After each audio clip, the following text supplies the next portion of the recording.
The concept of a star tracker probably can be traced back to the early sailors who used to navigate the open seas.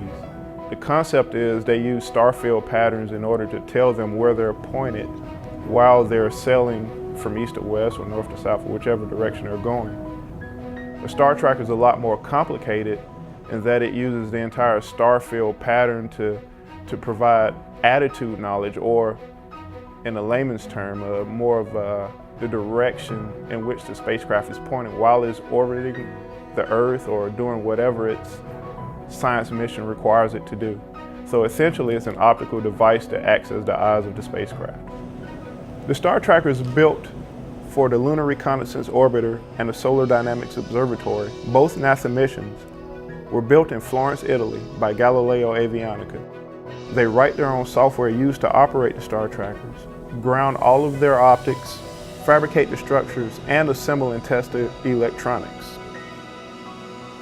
Once the star trackers are assembled, Galileo Avianica works with NASA engineers in order to ensure that the star trackers are built to achieve their performance requirements as well as their environmental requirements.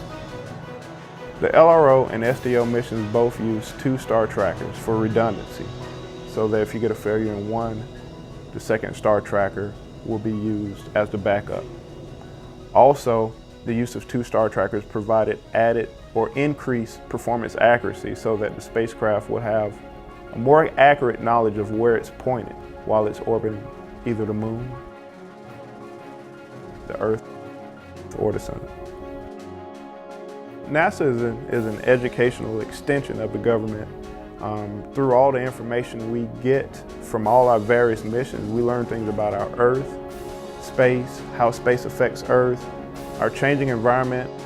All of these things are important to everyone in the world, whether we know it or not.